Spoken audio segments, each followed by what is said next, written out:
actually just want to start off. I don't know if I'm going to do it in order, but what made you choose to become a vet and to become an equine vet? This might not have been on the list, but just talking to you, I'm interested. It's kind of on the list. It's kind of on the list. I think it was number 11.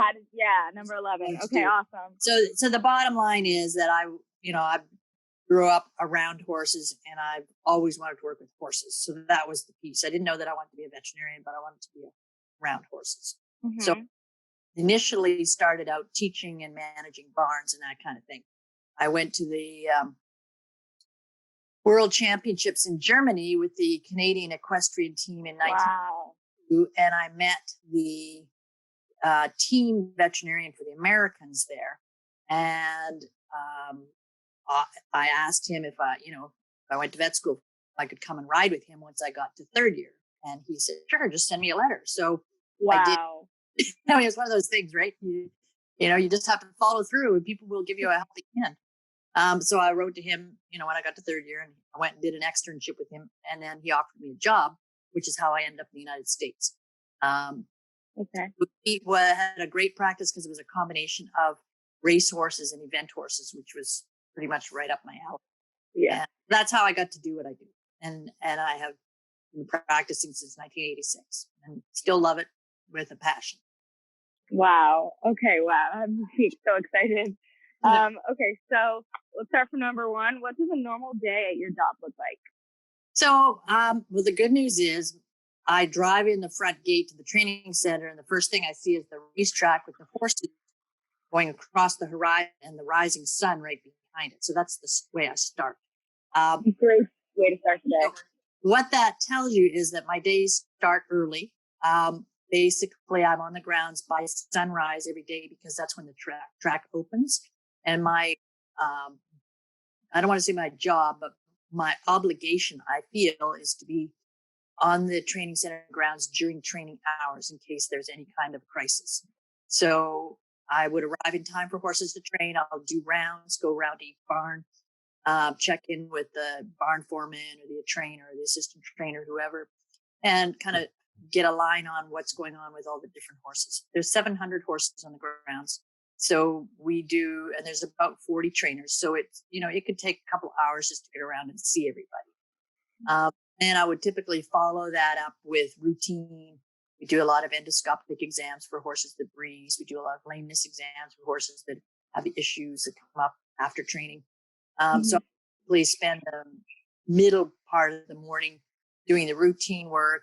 And then by the end of the morning, that would be more reserved for things that take longer, such as the ultrasound exams and the radiographs and that type of thing. And so I'm pretty much wrapped up in the barns by 1 o'clock most often, because that's when the horses are put to bed and everybody goes and takes lunch and comes back at feed time. So in the afternoons, I can go, if I choose to, and do farm calls on, different sort of usually soundness related issues.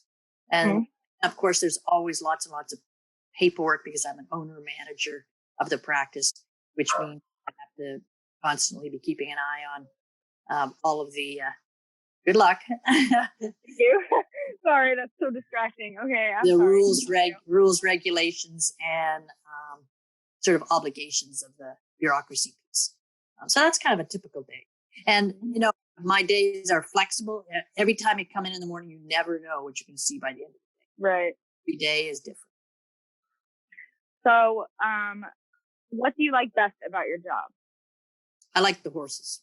The horses are, no, it's easy, and there's all kinds of ways to look at that. And I think one of the things I really like is that every year I meet new athletes coming into training. And now I've been taking care of generations of horses. I knew the grandmother, the great grandmother. Wow. A lot of the sires who are, pretty significant sires like Tappet, Union Rags, they all trained here. I took care of them when they were racehorses. And now, they're famous stallions. But I really love to see not only the babies coming in and how they transform from being kind of gangly 2-year-olds into real top athletes. I also really enjoy seeing them transition then out of racing and into their next jobs. And they either go be brood mares, or they be stallions, or they become eventers, or any other kind of career path. And it's very rewarding to follow their path, along that road too. Mm-hmm.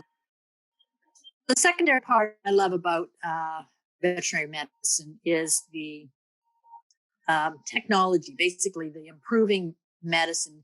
Again, nothing is ever the same. So when I've been able to watch my career with radiology is a great example. When I started out, everything was plates, and you had to develop it in the fluids, just like film. Film.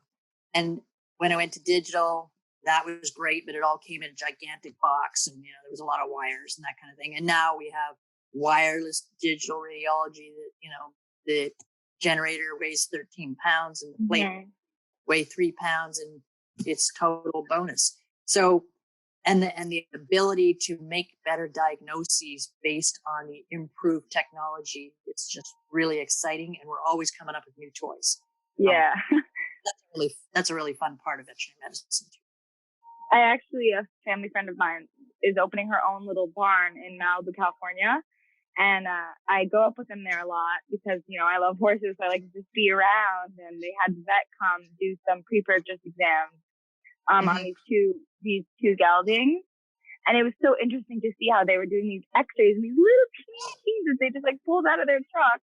And it was like the fact that they could it was crazy. Yeah. Well, when I got my first digital x-ray machine, I went and had a mammogram, and their technology was inferior to my technology, which tells you how much better in some respects we were able to more quickly we were able to move the needle.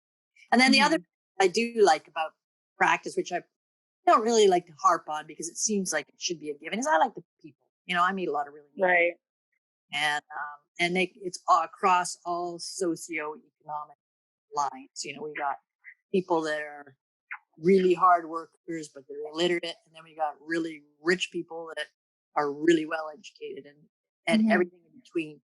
And frankly, they all have their pluses and minuses. So I like that part too. That's really cool. So I'm going to assume that the answer is yes, number 4, but does your job, I skipped, but it's okay. Does your job require a lot of driving? Well, interestingly, my job does not. Okay. Oh, okay. So I practice out of a vehicle, so I am ambulatory primarily. Now we have an outpatient clinic, so I can, of course, ship in, do the pre-purchases here, that kind of thing. Which we have been in now for 15 years. We've had the ambulatory clinic, which was, awesome.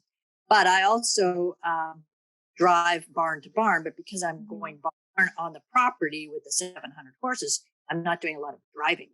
I'm going 2 minutes between barns and then getting out looking at 10 horses.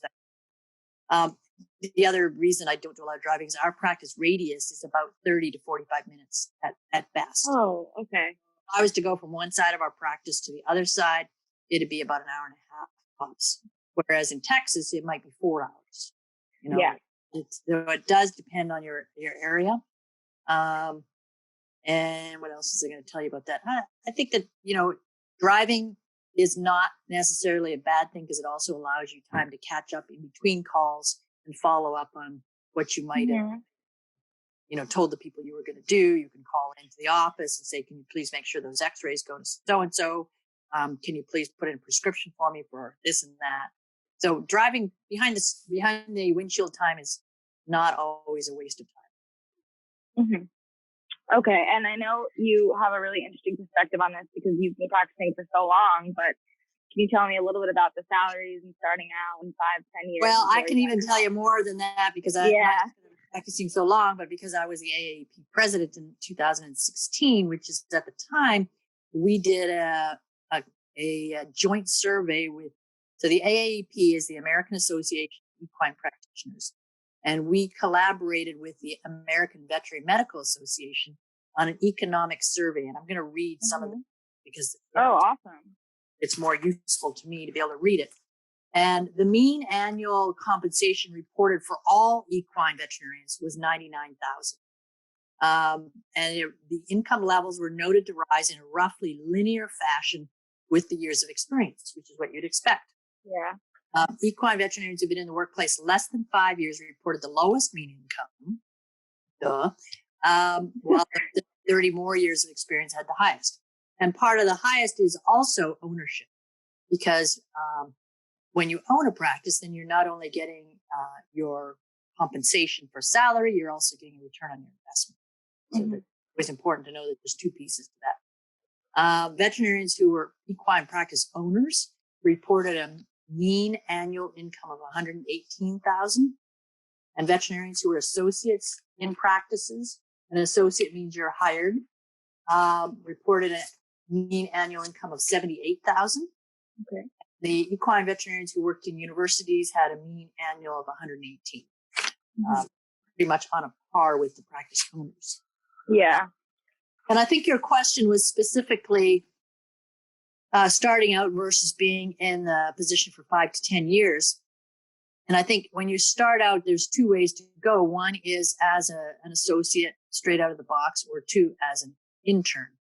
And the interns typically are paid less because it's a continued education experience for them. Basically, paid labor, versus an associate where there's an expectation that you will just go out and be prepared to do your job. I graduated, there were very few internships. And so most people just started, which is what I did. And now there's been a real shift to a lot of people doing internships. And part of that is that there's a sense that they don't get enough hands-on practice in school. So there's a need to be in another learning environment, get that hands-on experience. So needless to say, there's a price difference between when you're continuing your education and when you're actually working. So I would say that we hire associates, and they typically are going to start for a minimum of $60,000 and then go from there. And based on production and what they actually do, will determine what their income is. What would you recommend? Would you recommend doing an internship straight out of? I really think it depends on the individual. It depends on the individual, and it depends on what your long-term goals are.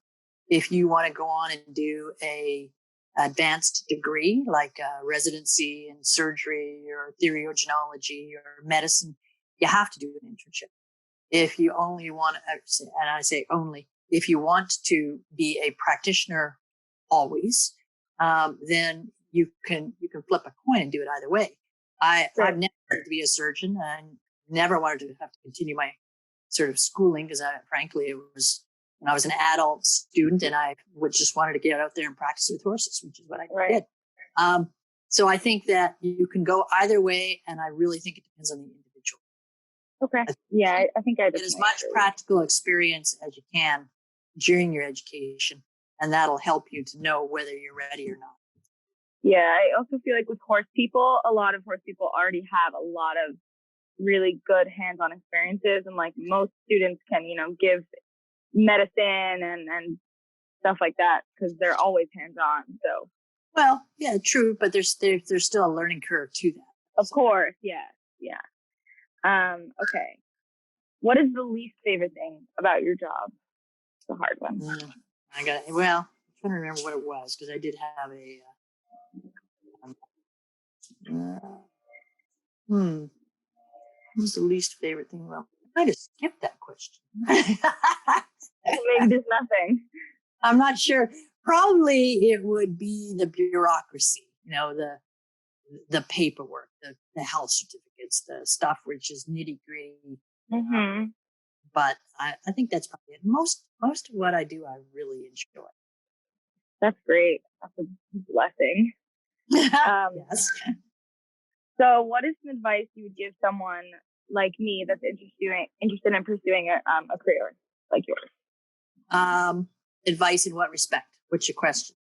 In respect to how to succeed, or in, vet school and especially undergraduate school, getting into that. It's all very hard, and like to keep going and to just stay on track and be successful. I think obviously, you need to pursue the academics, and that's not always easy. I think that networking, hands-on experience, all of those are really important. I mean, wherever you go to school, you need to learn who the sort of horse people are in the area, and then you need to go out and volunteer. I think public speaking skills are extremely important because communication is key to client skills. If you don't know how to speak to someone, and if you're not confident or you're organized in your thoughts, it's not going to go well. So when I have students with me, I would force them to tell me, okay, so I'm the client. Tell me what you would tell the client now. And then it forces them to organize their thoughts and think about it, and also to develop skills. So I think the two most important things are horses, just knowledge, experience, all of that, and people skills. Okay. I like that. You're going to have to get that, and you're going to have to try to, build up a reference gallery and all that kind of thing. But that's almost a given, and it's not something you're not going to do. Other stuff you could skip, and it would be a mistake. Okay. So the next two questions, I apologize if, I don't know if you can hear the truck passing by, but I apologize if they're loud. So what is the coolest case or the most difficult case that you've ever seen? And also, hand in hand, I feel like, what is the most common case that you see? Okay, so the coolest case, that's a really hard one because every week a cool case. And I always think, oh, this is the coolest case I ever saw. You get another cool case. So it's a very short-lived. Right. I do think sometimes when you have a sense of a horse and you think, you know what, this could be whatever. And then you pursue it with the diagnostics. And then that's exactly what it is. And you feel like a genius. Feels great. Yeah. And then the frustrating ones are where you do everything and you still can't figure it out. And the only upside of those is when nobody else can either. So you send them for referrals, and there's still a head scratching at the end, and everybody's like, right. We're not really sure, but we're just going to give it some rest. And you're like, okay, that's pretty easy. Sounds good. And then the worst cases, of course, are the ones where you have fatalities. And, I don't know, you never get good at them. And I think that's one of the reasons that there was a question about why horses and not small animals. And I think one of the reasons is I couldn't do all the euthanasias that small animal people do. Oh, yeah. And so I don't have the heart for it. I can't do it. So anytime I have to euthanize a horse, whether it's because of an accident or just because it's old and it's time, those are the hardest. And, there are times where I know in my heart of hearts that this is the right thing, but I still cry. So, yeah. And that's it makes me better to know that, like, even you who've seen it a million times, you cry. I'm like, oh yeah. And if you stop crying, you kind of stop feeling, and that's not what I want to do. That's not good. Right. And the most common case, something that you see, most often, I'm sure it's like lameness or. Yeah. I mean, obviously one of the most common things is foot things, foot abscess, bruises, all those kinds of things. And they're very frustrating because they typically will get worse before they get better. And then, people always second guess their plan, second guess their diagnosis, and you just have to say, be patient. Okay. And I think we went over kind of, you said you see around, like, you have 700 horses on your property. Yeah. So how many horses do I see a day? I think, I see many more than most practitioners. When I say see, I literally, but I probably only touch or examine 20 to 30 a day. Okay. Well, that's a good amount. Yeah, it is. And there will be, of that, you have to say, okay, well, if you go in and vaccinate a barn, that's 40 horses right there that you've touched. Again, each discussion is going to be different. Some you're going to do an hour with, and some you're going to do 2 minutes with. Right. Different. I do. I'm certified to do acupuncture as well. And wow, the things I really do enjoy because it's very much a sensory thing, and that's where you spend time and you kind of get to know them. Do you see great results with acupuncture? I see good results on the right cases. It's always about case selection for everything. So, yeah, for sure. That's incredible. That's very, very cool. So I finished with all my questions on the page, but just if you want to just tell me a little bit, like where you went to vet school, where you went to college. Okay. Well, as I said, I grew up in British Columbia, Canada, and I grew up in a cattle ranch. And then I had the only English saddle in about a 60-mile radius. So all the cowboys wanted to ride in my saddle just to see what it felt like. Right. But the point of that story is it led me to be interested in riding English and learning how to jump. So I went to England when I got out of high school and did this AI, which is a certification to teach riding. And that was a really great experience. When I came back, that's what I did. And I managed barns and all that kind of stuff. Mm-hmm. Then, I could sort of see the writing on the wall by the time I was 25 that this is not necessarily what I wanted to do forever. So that's when I pursued going to vet school and met Dr. Simonson in Germany, and that kind of took the rest of the career. I went to school in Saskatchewan. At that time, there were only 2 schools in Canada. One was in Ontario and one was in Saskatchewan. If you grew up or were applying from the West Coast, you would go to Saskatchewan. If you were on the East Coast, you went to Guelph. So there wasn't a lot of choices. You didn't get to choose. You just qualified for. And similar to how it is now, there was, it was difficult to get into vet school because of the competition. And not similar to what it is now, it was not expensive. So it really was simple. And for that, I am grateful because, I didn't have to take on a huge debt. I took on a small debt. Right. That was paid off within a year of graduation. Wow, that's crazy. Yeah, which was great because it changes what you can do. You have options. Yes, 100%. And so I worked for 5 years initially. Well, let me back up to how I got into racing. So while I was in vet school, I actually worked at the local racetrack, galloping horses in the mornings and ponying horses in post parade at night. Kind of into the racing piece. And then my first 5 years in practice were with race horses, which I really enjoyed. And so therefore that was kind of a chosen path. And I've been very fortunate to work with some fabulous horses over the years. So from there, I kind of just migrated south and ended up in Maryland. And here I am. I think by me, I don't know, have you ever been to Florida, South Beach? I have been to Florida, but I have never practiced there. I have a license there, but I don't practice. Wow. Okay. So there's a racetrack in Gulfstream. It's kind of in Aventura, and I was thinking of trying to reach out there this summer and hopefully working with racehorses in the future was kind of the plan. I figured there's more money there anyway. Well, I think it would be a great experience for you because you'd learn hands-on experience, hands-on skill. Yeah. So that's what you need to do, that kind of thing. But you also have to be humble and recognize that because you don't have skills, you're going to get thrown a lot of crappy work. Yeah, I'm sure. That's just what it is. Yeah. That's probably it. Hot walking. Okay. Yeah, but it's how you have to start. Get your foot in the door. It's very important. Which I see. Also be around the horses for long enough to actually learn something. Right. Yeah. Wow. Thank you so much. I feel like I learned so much from you. I'm not sure what you do with these interviews, but anyhow, hopefully it served the purpose. Yes. Thank you so much. This was really pleasant. Hopefully I'll be reaching out to you and maybe you could help me in the future.